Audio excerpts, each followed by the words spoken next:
전에도 한번 말씀드렸습니다만 에덴 동산 어떤 곳이었을까요? 좋은 곳이었겠죠. 그렇죠. 좋은 곳이었을 겁니다. 그럼 왜 좋은 곳이었을까요? 에덴 동산에서 아담과 하와가 먹고 논 건 아닙니다. 그들도 나름대로 주어진 일을 했고, 근데 에덴 동산은 왜 낙원일 수 있을까? 왜 기쁨의 동산일 수 있었을까? 딱 하나입니다. 하나님이 계셨기 때문이라는 거죠. 하나님이 계셨기 때문에 에덴 동산은 낙원이라고 불려질 수 있었다라는 거죠. 여러분, 에덴 동산과 지금 우리가 살고 있는 상황을 비교해 보면 에덴 동산보다 지금 여러분들의 삶의 환경이 훨씬 좋습니다. 안 그렇게 생각하세요? 여러분 생각해 보세요. 저도 어렸을 적에, 제가 72년도에 태어났거든요. 아직 젊잖아요. 그래도 옛날에 그 삶을 다 살았어요. 아궁이에 불 때던 시절, 네. 그 시절을 살아봤고요. 연탄 보일러 시절을 살아봤고요. 옛날에는 아궁이에 불을 떼야만, 이제 날이 좀 추워지고 있는데 다음 주에 0도까지 떨어진다고 하는데, 아궁이에 불을 떼야 방이 따뜻해졌어요. 그 밤에 그게 식으면 새벽에 일어나 또 불을 떼야 따뜻해졌다라는 거지 않습니까? 근데 지금 어떻습니까? 방에서 조절기만 켜면 알아서 온도를 조절해주는 시대에 여러분 살고 있지 않습니까? 옛날에 전기도 없었지 않습니까? TV도 없었어요. 자동차는 구경할 수도 없었고, 그런 시대에 우리가 살았는데, 그러다 보니까 제가 한 시골 깡촌에 산 사람 같이 보여지는데 꼭 그런 건 아니고요. 그런 시절과 비교해 보면 여러분 30년, 40년 지났는데 환경이 어떻게 됐습니까? 그때와 비교할 수 없이 좋아졌지 않습니까? 엄청 좋아진 거예요. 에덴 동산은요, 사실 우리가 지금 가진 기준으로 보면 빈민촌보다도 못한 곳이었을지도 모릅니다. 그런데 그곳은요, 주님과 함께, 하나님과 함께하는 곳이었기에 축복의 자리였고 기쁨의 자리였습니다. 여러분, 오늘 여러분들의 삶이요, 주님과 함께하면 에덴이지만 주님을 떠난 자리는 여러분 에덴이 될 수 없습니다. 근데 우리는 그렇게 생각 안 해요. 돈이 좀 더 많아지고 건강해지고 우리가 원하는 대로 다 되면 그게 낙원이라고 생각을 하고, 그게 에덴 동산이라고 생각을 합니다. 이번에 이제 우리 바자회 한 수익금을 가지고 이제 몇 군데 우리가 선교비를 보낼 교회들을 이렇게 좀 수소문했습니다. 몇 군데 교회를 수소문했는데요.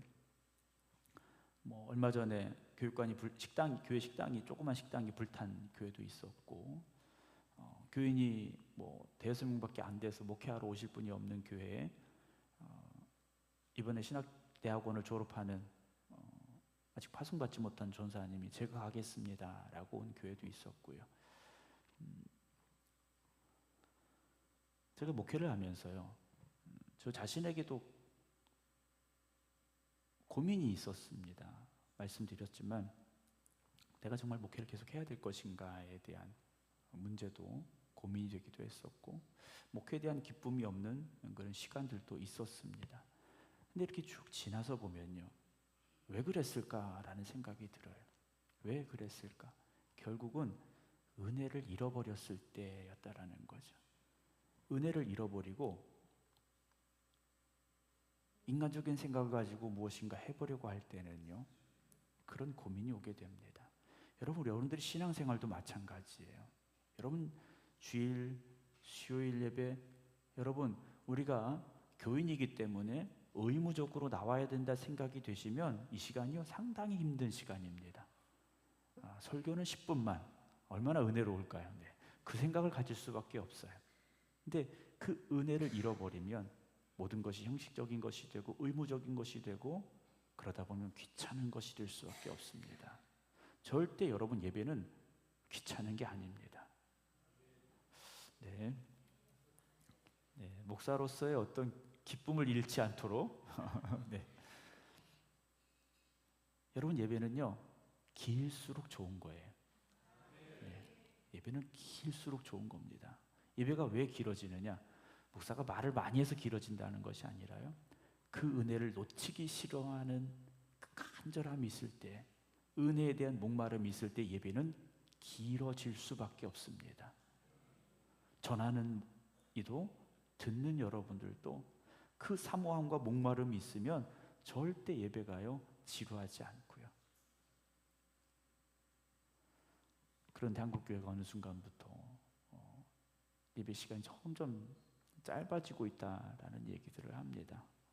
일단 기도하는 시간이 짧아졌고 말씀 읽는 시간이 짧아지고, 그런데 어떤 통계를 보니까요, 코로나 시기를 겪으면서 성경 읽는 시간이, 기도하는 시간이 늘었다라는 통계가 있더라고요. 그 어디서 조사했는지 궁금해요. 네. 생극교회 와서 조사하시진 않은 것 같은데 여기 같은 교회가 또 있는가 봐요. 네. 빨리빨리 캐치를 하셔야 돼요. 네. 여러분 칭찬하고 있는 겁니다. 네. 칭찬하고 있는 거예요. 코로나 시기에 성경을 읽고 기도하는 시간이 늘었다라고 대답한 이들이 있었다라는 거죠. 여러분 아직 희망이 있습니다. 아직 희망이 있어요. 그리고 우리가 그 희망이 되어져야 됩니다. 오늘 에스겔 28장 말씀인데요, 26장, 27장, 28장 계속해서 이제 두루라는 곳에 대한 하나님의 심판에 대한 말씀이 기록이 되어지고, 오늘 이제 마지막 그 말씀인데요, 하나님 말씀하셔요. 여호와의 말씀이 내게 임하여 이르시되, 인자야 너는 두루 왕에게 이르기를 주 여호와께서 이같이 말씀하시되 네 마음이 교만하여 말하기를 그랬습니다. 두루라는 곳이 무역을 하면서 상당히 부강한 도시국가가 됐습니다. 그러다 보니까 교만해졌어요. 교만해지기 시작했다라는 거죠. 여러분, 우리도요, 연봉이 늘어나고 조금 더 좋은 집에 살고 조금 더 좋은 차를 타고 좋은 옷을 입고 좋은 가방을 들고 좋은 시계를 찾기 시작하면 교만해지기 시작합니다. 그러지 않으려고 해도요, 그렇게 되는 사람들을 종종 보게 됩니다. 저나 제 아내나 늘 그런 얘기를 해요. 우리는 교만하면 안 된다.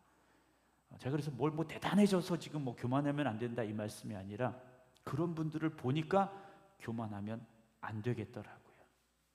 교만하면 안 되겠더라고요.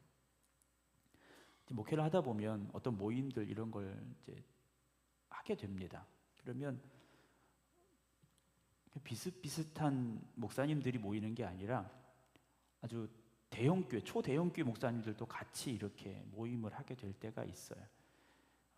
그분들이 다 그렇다라는 게 아니에요. 여러분, 그렇게 생각하시면 안 됩니다. 아주 간혹 가뭄에 콩나듯 그런 분들이 있더라고요.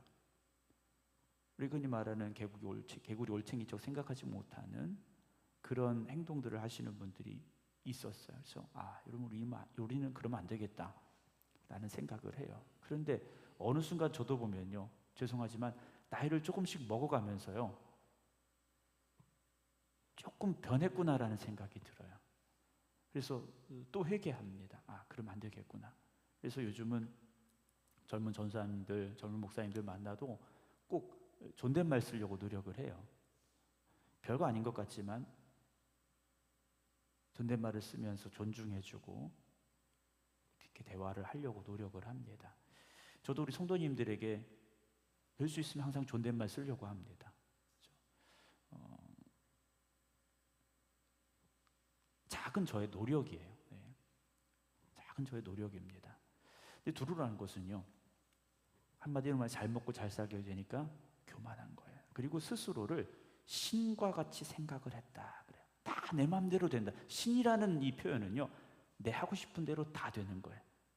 내가 하고 싶은 대로 다 되니까 신과 같다라는 표현을 하나님께서 쓰고 계시다라는 거죠. 여러분, 하고 싶은 대로 다 되어질 때 오히려 겸손해지셔야 됩니다. 내 뜻대로 일이 풀려질 때 오히려 조심하셔야 돼요. 때로는요, 하고 싶은 대로 안 될 때 감사합니다.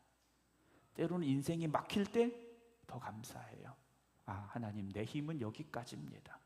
하나님, 내가 할 수 있는 건 여기까지야. 이 다음은 하나님이 도와주셔야 됩니다. 이 다음의 일은 하나님이 역사하셔야 됩니다. 기도할 수밖에 없는 그 자리, 여러분, 그 자리가 오히려 우리가 서야 될 자리가 아닐까요?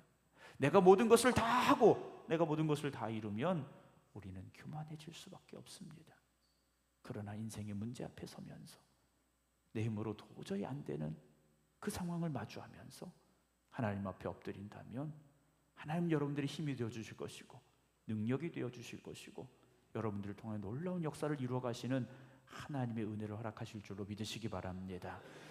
그래서 하나님 말씀하셔요. 네 마음이 하나님의 마음 같은 채 할지라도 그런 척 할지라도 넌 사람이야 라고 말씀하시는 거예요. 네가 아무리 잘났다고 생각할지라도 넌 사람에 불과하다. 하나님 말씀하셔요. 3절 네가 다니엘보다 지혜로워서 은밀한 것을 깨닫지 못할 것이 없다고. 네 지혜와 총명으로 재물을 얻었으며 금과 은을 곳간에 저축하였으며 네 큰 지혜와 네 무역으로 재물을 더하고 그 재물로 말미암아 네 마음이 교만했다라고 말씀하셔요. 이 얼마나 대단한 일을 이룬 겁니까? 다니엘보다 지혜롭대요. 여러분 다니엘보다 지혜롭답니다. 그래서 은밀한 것을 다 깨닫고요. 모르는 게 없어요. 지혜와 총명을 가지고 무역을 해서 재물도 얻었고요. 금과 은을 곳간에 잔뜩 쌓아둔 겁니다. 우리로 말하면 통장에 잔고가 날마다 올라가는 거예요. 네 큰 지혜와 네 무역 재물을 더하고 그 재물로 말미암아 결국 어떻게 됐느냐?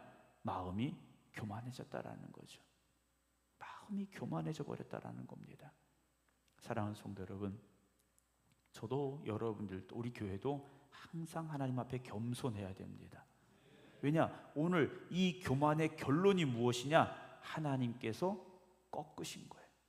심판하셨다라는 겁니다. 오늘 말씀 쭉 나옵니다만 간단하게 정리하면 교만했더니 하나님이 꺾으셨다라는 거예요. 잘난 줄 알았더니 하나님이 심판하셨다라는 거예요. 사랑하는 성도 여러분,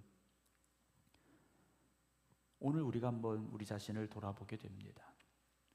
나는 지금 하나님의 영광을, 하나님의 은혜를, 하나님의 축복을 자랑하고 있는 것인지, 내가 이루어 놓은 것들을, 내가 가지고 있는 것들을 자랑하고 있는 것인지 우리가 한번 깊이 생각해 봐야 됩니다.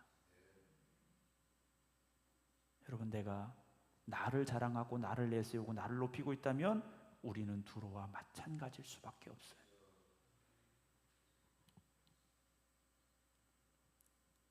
하나님이 하셨습니다.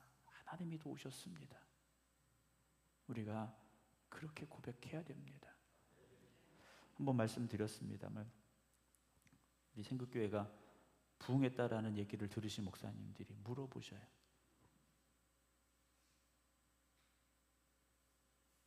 어떻게 했어? 이렇게 물어보셔요. 아무것도 안 했습니다. 그냥 기도하고 성경 읽고 교회 고치고 전도하고 그것밖에 안 했습니다 라고 말씀드려요.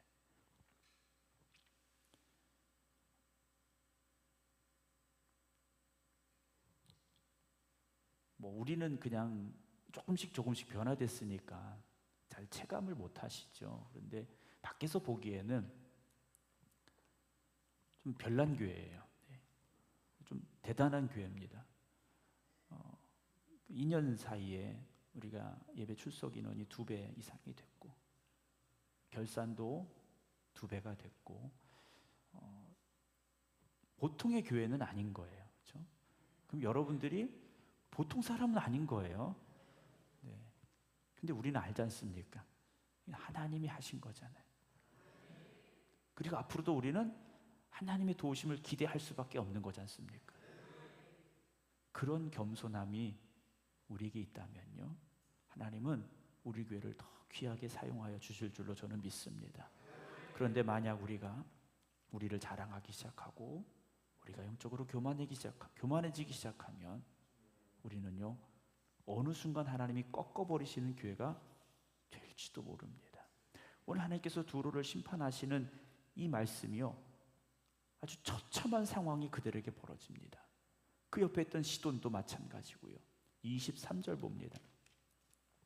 23절 보면요, 내가 그에게 전염병을 보내며 그의 거리에 피가 흐르게 하리니 사방에서 오는 칼에 상한 자가 그 가운데 엎드러질 것인즉 무리가 나를 여호와인 줄 알리라. 이 심판을 당하고 나서야 하나님을 하나님으로 고백하는 일이 있게 될 것이다 라고 말씀하셔요. 여러분, 달리는 말에 채찍을 하라고 하지 않습니까? 여러분, 우리가 영적으로 더 우리를 돌아보면서 우리가 나아갈 바를 하나님이 보여주시기를 여러분 기도하기를 원합니다. 올 한 해도 벌써 이제 10월 달 거의 끝나가고 있지 않습니까? 이제 내일이 10월 마지막 날인가요, 벌써? 네, 옛날에는 그 어떤 가수가 불렀던 10월의 마지막 날에 그 노래가 한참 유행을 하기도 했습니다만 마지막이 아니지 않습니까? 여러분, 여기가 우리의 신앙의 결승점이 아닙니다. 앞으로 더 많이 우리는 달려가야 될 것이고요. 그렇다면 더욱더 겸손함으로 하나님의 은혜를 사모할 수 있는 저와 여러분, 우리 교회가 되기를 원합니다. 교만은 패망의 선봉이라고 성경은 말씀하고 있습니다. 오늘도 우리는 더 겸손함으로, 더욱 겸손함으로 오직 하나님의 은혜를 사모하여서 하나님이 역사하시는 교회, 하나님이 이끌어가시는 교회, 그래서 하나님이 영광 받으시는 교회를 이루어갈 수 있는 우리 모두가 되기를 주님의 이름으로 축원합니다. 기도하겠습니다.